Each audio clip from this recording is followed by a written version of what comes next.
where should we begin? Allie, how about you share a little bit about who you are, your background, and then I'll share as well, and then we can go into our story a little bit. Mm-hmm. Well, I think when I think of who I am, the first thing I think about is being a mom. I study psychology, so I'm currently a PhD candidate in clinical psychology with a depth emphasis. I have passions for women's wellness, women's health, and specifically women's connection to themselves in the earth. I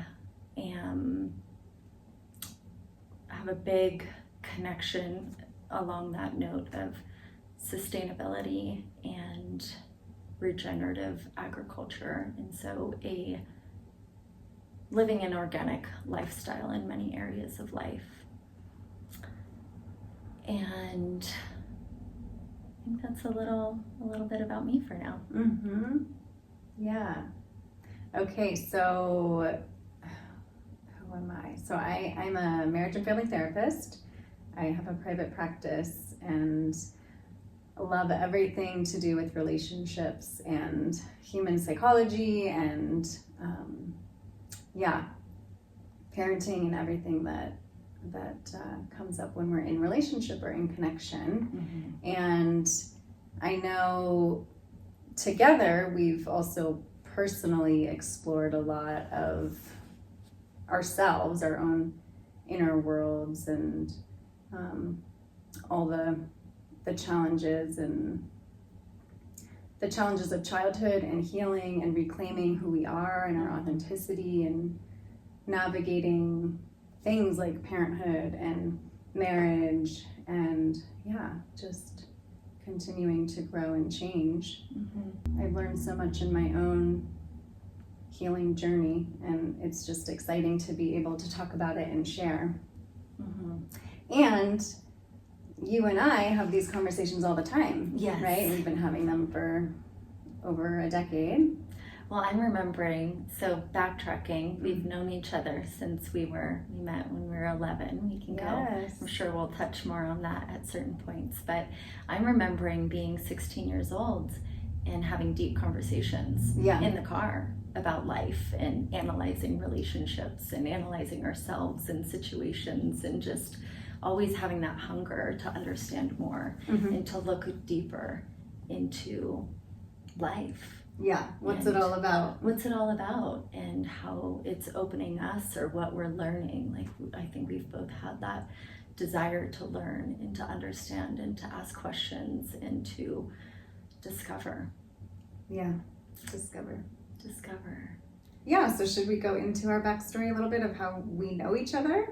Yeah, I think that's important. Yeah. I think that's really important. Yeah. So we met in 6th grade. Kristen, you had just moved to California from Virginia, right? Mm-hmm. But really, we both were starting middle school. And so it was the tender age of 11 or 12. And we just were both kind of alone, didn't have like too many solid friendships at that time, and then found ourselves in a group of popular girls. Yeah, it was survival of the fittest. Yes. And we found ourselves trying to survive. Yeah. With the in crowd. Yeah, with the in crowd, yes. Like nervously kind of wanting to belong. Yeah. Yes. Yeah. Feel like we fit somewhere. Yeah. And found ourselves somewhat fitting or pretending to fit with the same group. Yes. Yeah, but we were both kind of like the stragglers on the end. Yeah. Is what it felt like, of like, okay, we must survive. Yeah. We need to mold to the group and do whatever, be however is acceptable to be. Yes. And at some point that stopped working. Yes, at some point that stopped working. And really, we've been on a journey weaving together in life since. And so reconnecting and connecting at really pivotal points in our lives. I think that was such a big part of our life, the adolescence and all the trials that we faced in that, in young adolescence, 12, 13, 14. I think that really shaped so much of our path forward in life, was what came up at that time. But after that, I think such a pivotal point was our discovery of our spirituality together at such a young age. We started going to like a spiritual congregation. Non-denominational. Yeah, non-denominational. I think at the age of 15 or 16. Yeah, and just really connecting to something else. For me, it was connecting to something outside of me, outside of my, pain and insecurities and the challenges of being an adolescent and a teenager. I found this, I think maybe it created this space for me to connect to myself, who I really saw myself as on the inside on a really deep level, outside of all the noise, the drama and outside influence. Absolutely.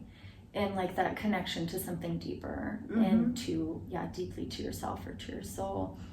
And also what I connected so deeply about it was this, we were doing meditations, we were like looking within. It was very self-reflective as well, but also looking out into the world with compassion and empathy, and something so different than maybe we were just experiencing on a day-to-day of what it meant to be a 15 and 16-year-old. This looking through the world with like loving eyes, and also the practice of self-responsibility was in there too. Yeah, and just, neither of us were brought up with any kind of religion in our families, or any kind of background, so it was really interesting that we just stumbled across this opening, this path of, I like what you said, self-responsibility and connection to something bigger than us. That, for me was really, and I think for you, was a saving grace at that time. Oh yeah, I think it gave so much meaning to a time where shortly before I felt so lost. Yeah.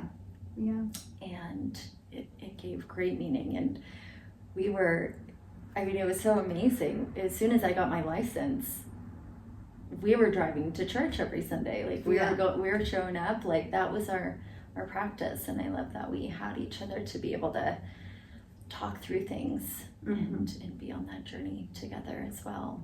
And I couldn't even describe it. I would have like Christian friends or Catholic friends who would later ask me about, like, what do you mean you're going to church? What church are you going to? What is it? What do you even believe in? And I really couldn't even describe it. I was like, I just believe in love and connection. And that's really what it was for me.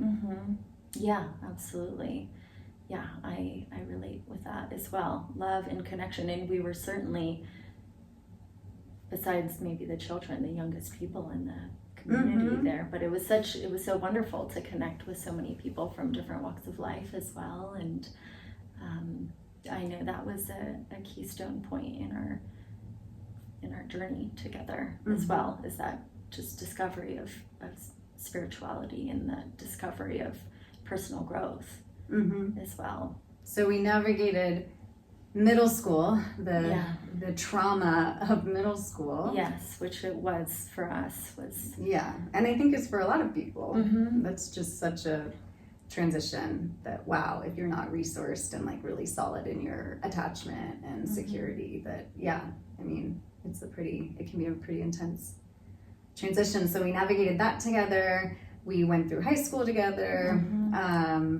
A bit of college years together. Went to different colleges, but still like visited each other and kept in touch and stayed really close. And then post-college, kind of early adulthood. Well, early adulthood is when I had my firstborn.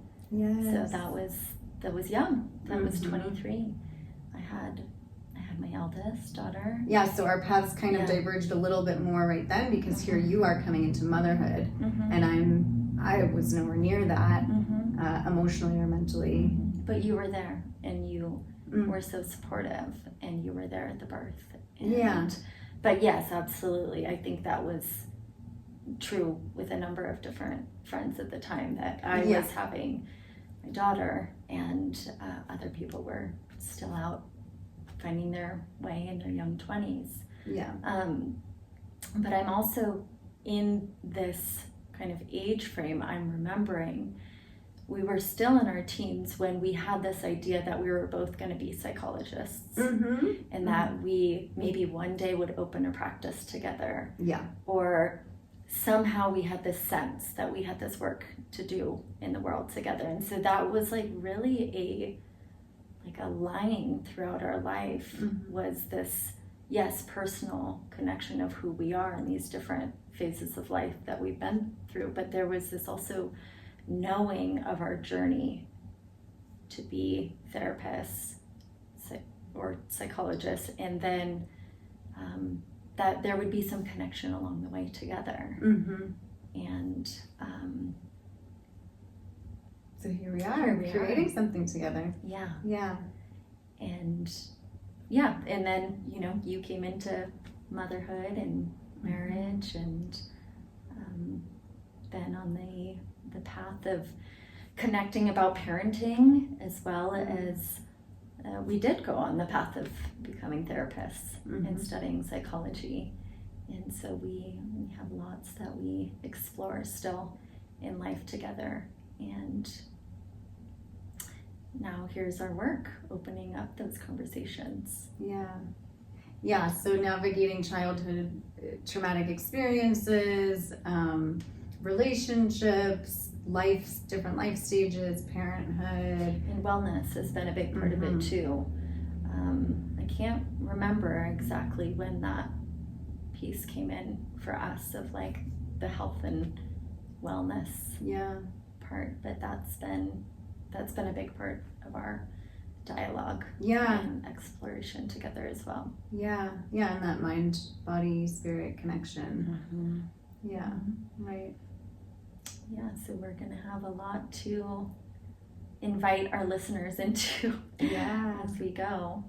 Exploring our own questions around our daily lives and things that come up with friends, family members, clients, just these very common, normal things that present, and coming to them with curiosity about what's underneath. I think that's going to be a big theme, what's here and what's underneath. What is this really about?